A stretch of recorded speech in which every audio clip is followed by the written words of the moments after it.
Hari Om to one and all present here. Today, the preachers from the Jagadeeshwara zone will be presenting to you a play which illustrates the fourth verse of the Guru Stotram. Scene 1. The Gurukul, where the Guru teaches his students. Students are seated. Guru enters. Hari Om Guruji. Hari Om students. Today I will be taking a revision of what you learned yesterday. My question is, what is the meaning of the fourth verse of the Guru Stotram? What I understand from this verse is that God pervades everything. So, Guruji, do you mean that everything we see and touch is pervaded by the Lord? Is God even present in the stone? Or for that matter, even in this flower? How can God be present in a tree? Is he even present in us? Quiet. Let me answer all your questions.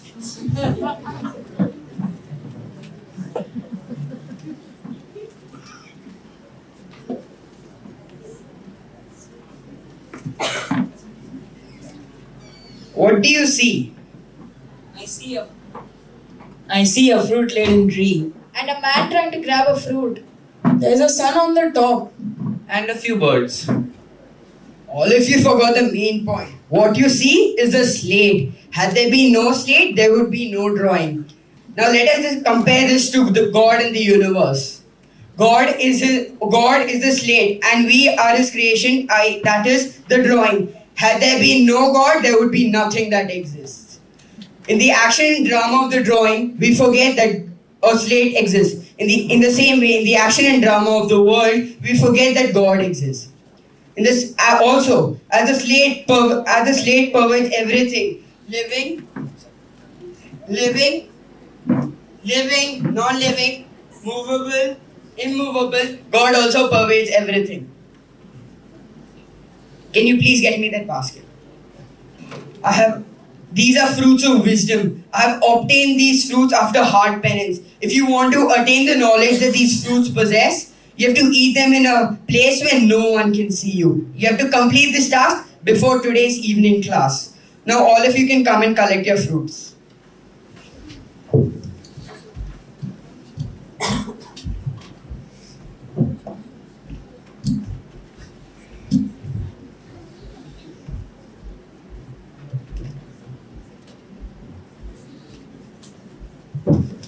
Through this activity, the Guru wanted to see how many students had internalized what this verse was trying to say.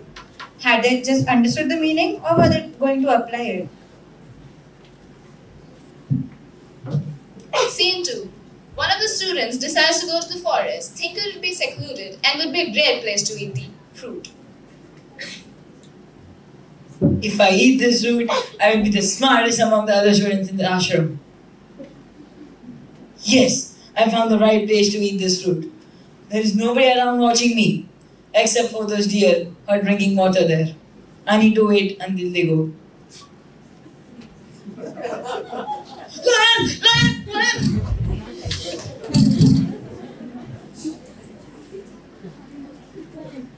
Phew, the deer are gone. Now I can eat the fruit. Finally, these are left to come here.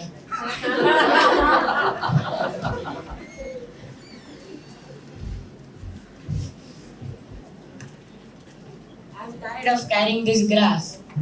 Can someone give me some water? My throat is parched. Sorry, but there's no water left. We have to bring water from the nearby river. I'll get it. Till then, you have some rest. Okay. We were promised to have 24 hours water supply, but now the water is no longer supplied to us. Yes, I agree with you.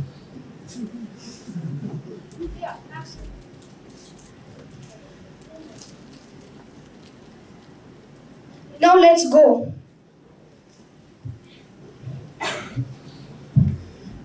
They are gone now. Now I can eat this fruit. I couldn't have even gone to some other place because there are woodcutters all over the forest.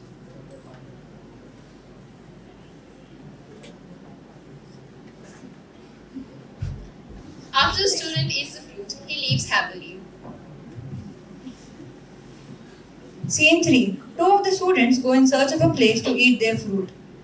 Hey, let's find a place to eat the fruit. We can eat in the mud.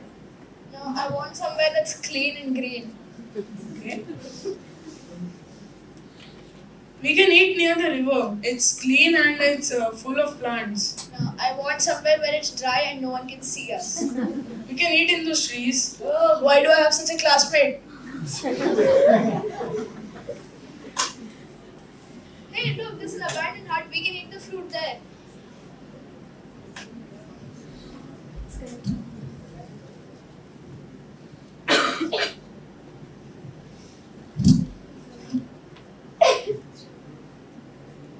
I caught you, now you won't get the wisdom of the fruit. Hey, let's not cheat. Let's stand against our backs and eat. Okay.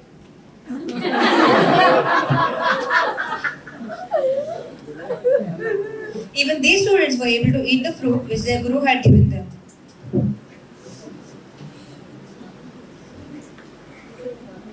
Scene 4. Evening has fallen. All the students are surrounding the guru. The guru looks around.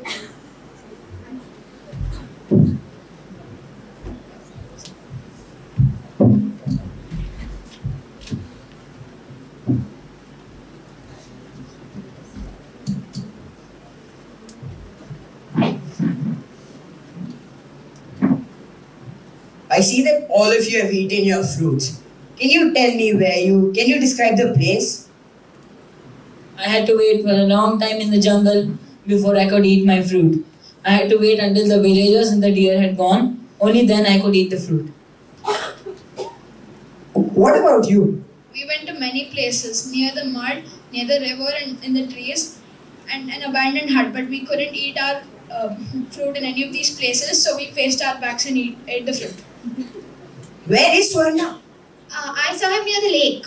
Which lake? Specify. The lake infested with crocodiles. He looked most down at the fruit you gave us to eat. Oh no, let's hope nothing has happened to him. Let's go find him.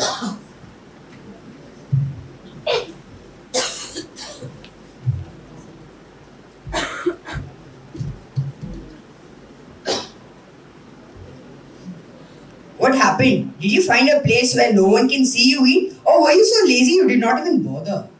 I certainly have been searching for a place like that. But everywhere I go, I feel that God is watching me. God is omnipresent. Near the mountain, I feel that God is watching me through the stones. Near the river, I feel that God is watching me through the fast flowing water and the ripples in it. And near the jungle, I certainly feel that God is watching me through the trees and the deer. I have miserably failed in finding a place where God isn't watching me. He is the only one who has understood the meaning of those verses. The students finally understand what the guru is trying to say and salute the guru.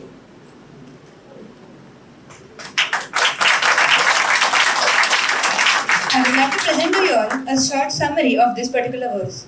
Sthavaram means stationary, while Jangamam means movable. The meaning of the word Vyaptam is pervades. So, the first line means that which pervades stationary and the movable. Yat means that which, while Kinchit means every bit. Char and Achar means movable and immovable respectively. So, the second line means which is that which is inclusive of everything movable and immovable. The third and fourth lines mean by whom that state has been shown to me, to that glorious Guru, my salutations. In the skit, the other students had just understood the meaning of the verse, they hadn't internalized it. In the same way, we read spiritual books and listen to speeches by spiritual masters. We understand these topics intellectually but fail to internalize them. As said in this verse, God pervades everything. This is the reason why our culture preaches us to handle everything with respect. We many times kick shoes and broom into their place, but if we realize their importance, shoes help to keep our feet protected on the road, and broom helps us to keep our house clean. Also, if we start seeing God in everything, we'll never treat anything with disrespect. Let us now chant the verse together with complete understanding. Stavaram Jangamam Yaptam Yatkinchit Sacharacharam Tatpadam Darshitam Yena Tasmai Shri Gurave Namaha. Carry on.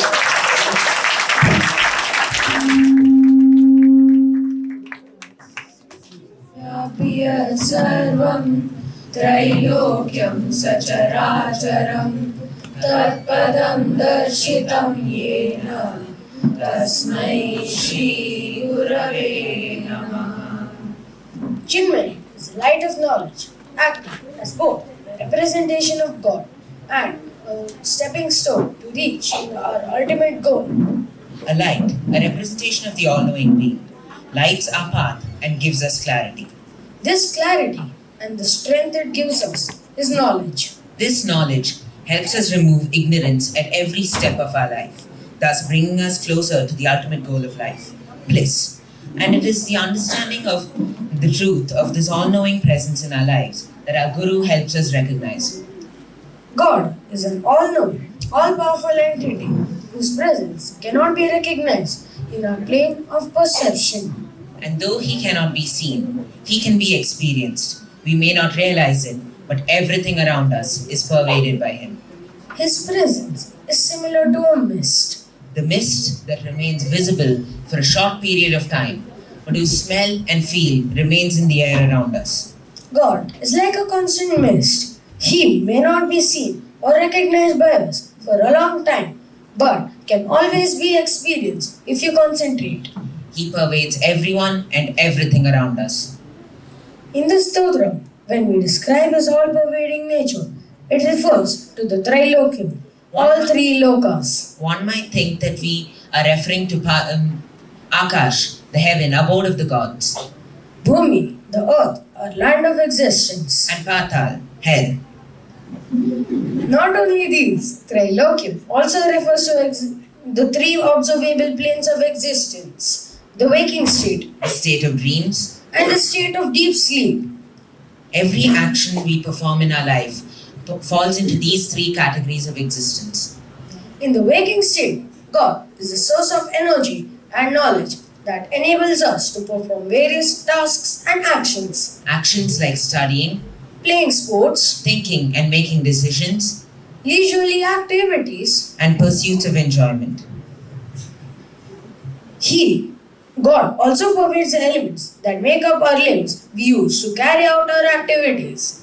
He makes up the tools we use to carry out our day-to-day activities. He is the feelings that make up our emotions and responses. We often transition from our waking state to one which is created by our subconscious mind, the state of dreams. In this semi-aware state, God makes up even those sights and sounds that are figments of our imagination.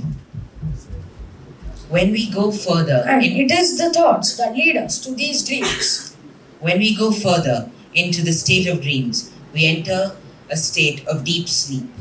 In deep sleep, we perceive nothing.